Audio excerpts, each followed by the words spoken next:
Hey, welcome back everyone. Now today we're going to be doing something really simple. It's mold making, and these are all the supplies. Now you'll have to forgive me, I am shooting on a mobile phone today. No serious equipment like I usually use. I just haven't got time to faff about with all that. I just want to get this done, and it's quite a simple little project. This here, I spoke about in a recent video. This is a first generation casting of a coin from a Doctor Who episode called Dragonfire. It's a plot point, but, besides all that, I just want to reproduce it. Now, the way this is going to be done is with a simple dump mould. Now, I'm going to glue it to this piece of plastic card here, and these 4 pieces of also plastic card here. These 4 pieces will be glued around that to act as a wall. Then I'll be taking this silicone, adding a bit of catalyst to it, and dumping it into there and mixing it up, and then pouring it into there. Now, once that's done, I'll have a fairly decent mould, hopefully, if I do it right. But the thing is, I want to make quite a few of these coins, and I really cannot be bothered with going and casting these things one at a time. So the idea is, once I've done my first mould, I'll know all the quantities that I'll need.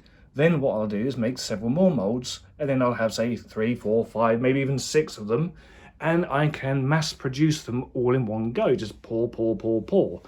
Anyway, that's the plan. So the first thing I'm going to do is I'm going to stick this down. You don't need to see that, but I'll tell you what we'll do is we'll come back when I'm gluing these things on. Right, okay, get on with that then. Right then, I've glued this down with some CA glue, and what I did with that was I went right up to the edges and smoothed the glue out with a cocktail stick, just so that I can get the seal between this casting and the plastic absolutely spot on. And to even improve upon that, just around the edges, I put this very soft clay just between the 2 parts there. Now that will give me a bit of extra insurance, just because I don't want the silicone to seep underneath it. But anyway, what I have to do now is, using this hot glue gun, I need to stick these to that, because these are the fences that will hold all the silicone in.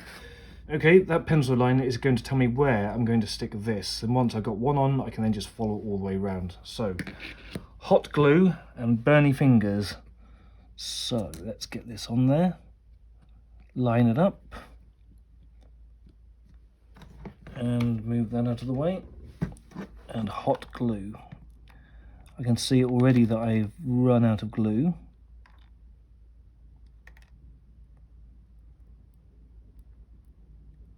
Get that on nice and sealed.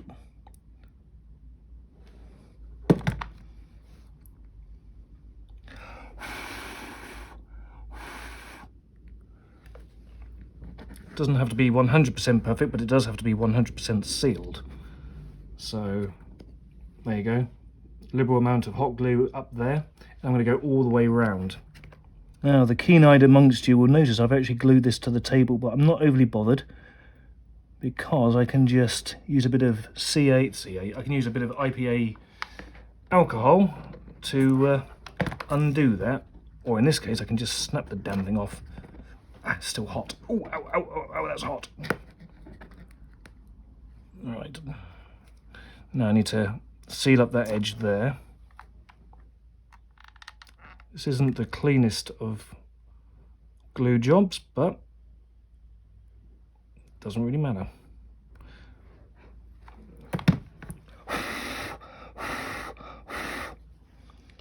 It's the inside that matters, not the outside.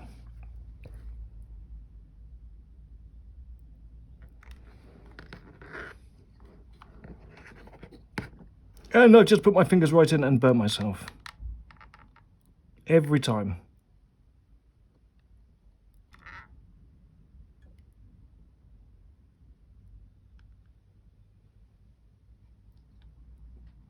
Well, there we are. It's all glued in place now. It's not the most attractive, but then again, it doesn't really have to be, because we're not looking at the outside, we're looking at the inside. And okay, yes, I've accidentally brought this fence in here slightly too far this way, but again, that doesn't matter either. Really, it's this bit that we're after. So anyway, that's all glued in now.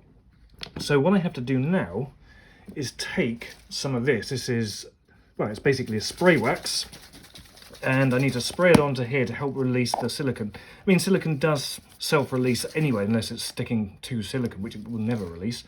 But, you know, it doesn't hurt to do this, just for a bit of safety. So a couple of sprays, put that on there, let it flash off, let it dry, and then it'll be on to mixing up some silicone itself. Right, silicone time.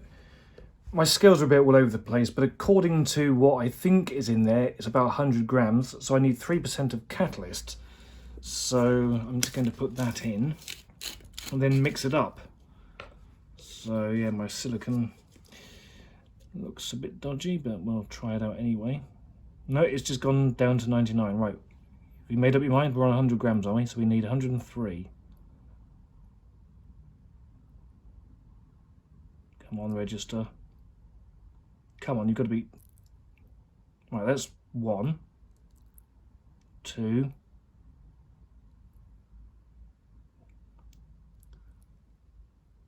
Well, okay, this has no idea what the weight is, because according to that it's 101. What the hell weight is this? -3, so okay then, -3. Right, we're going to have to be quick, because it's either -3 or -1. So this might be a quick resin, a quick silicone. No, it's just said -3 there. Okay, we're going to mix this up quickly. Doesn't matter if I've gone slightly over anyway, it'll just be a quick, it's what we call a hot mix. Just go off quicker.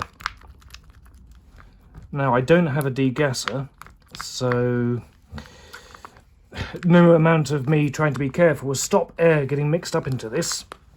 It's going to happen regardless.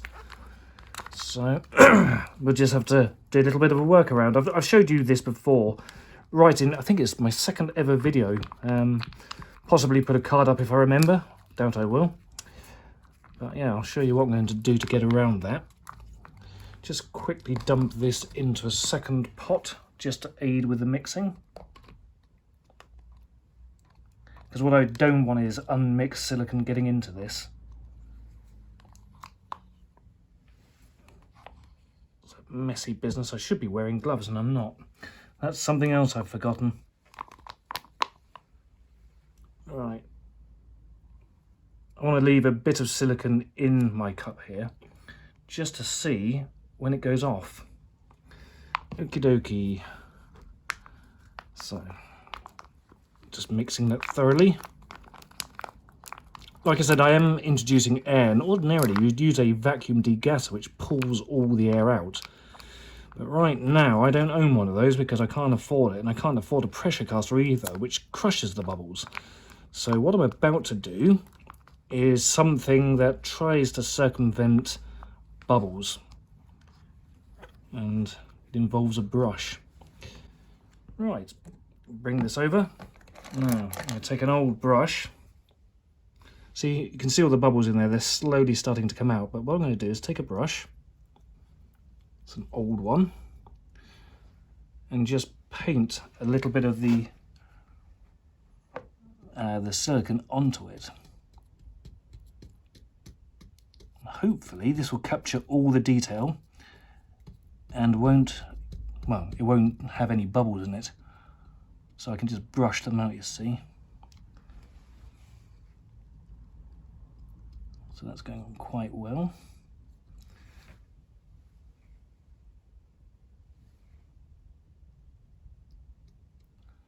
Actually, I can feel this starting to gel already, so there may be a bit too much in here, but let's try. Thin stream, dollop. Just let it find its own level. This bit's incredibly boring.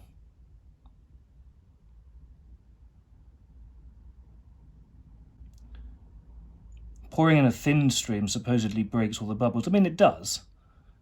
But to be honest, it's a thankless task.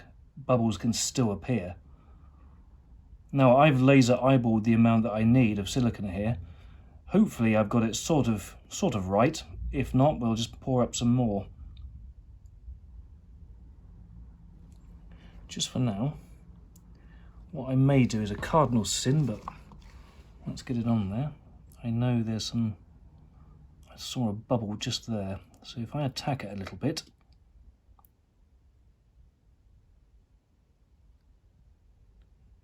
Please don't do this. This is not best practice doing this.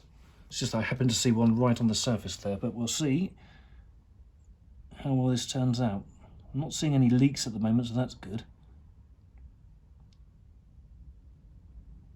Coming right up to the surface. So it looks like my laser eyeball of 100 grams was pretty much bang on the money.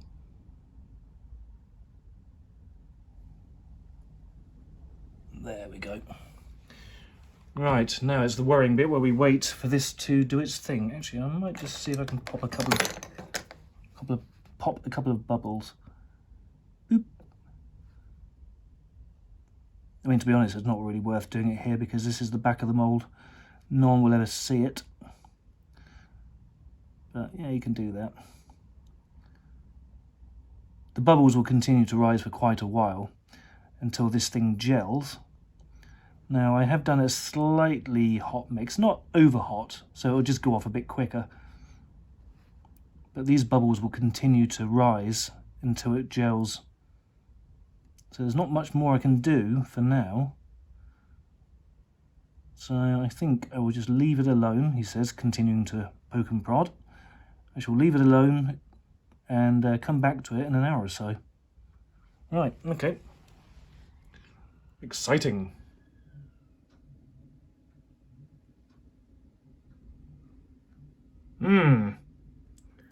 That looks pretty cured to me, and well, there doesn't appear to be any leakages, so that's good.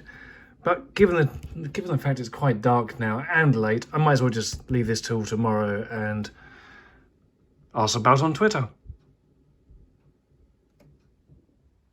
Well, my friends, it's a new day, it's a new dawn, and I'm feeling good about this mould. Yep, I left it overnight. As you may recall, had a bit of an issue with weights and measures, but I managed to, it seems like I really did manage to eyeball 3 grams of catalyst, and it's gone off really nice. So today it's going to be a bit like Christmas because I need to open it up, and to open it up I'll be using IPA alcohol here.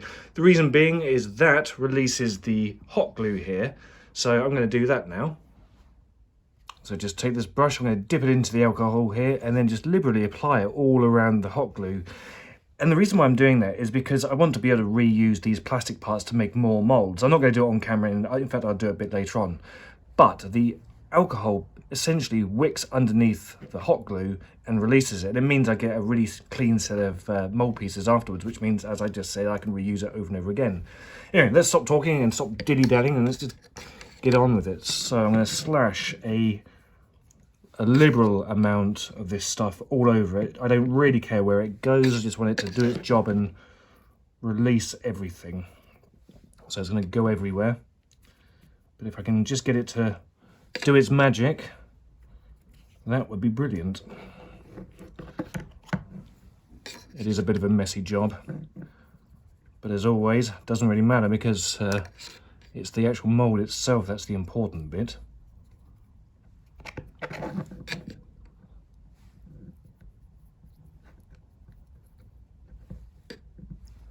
Just applying it everywhere. I really want this to soak in.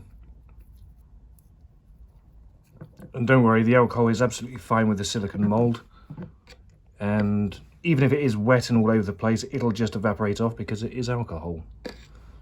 So I'm not too bothered. So, moment of truth now. Slowly starting to peel it away. Actually, I can just break it, he says. Yep, there it comes. See how nicely it just peels off? So, anyway, I don't need to do that now, I'll do that later. It's the mouldy bit that's the interesting part. It's coming away nicely. A little bit of flashing just here, but that's to be expected. I can cut that off.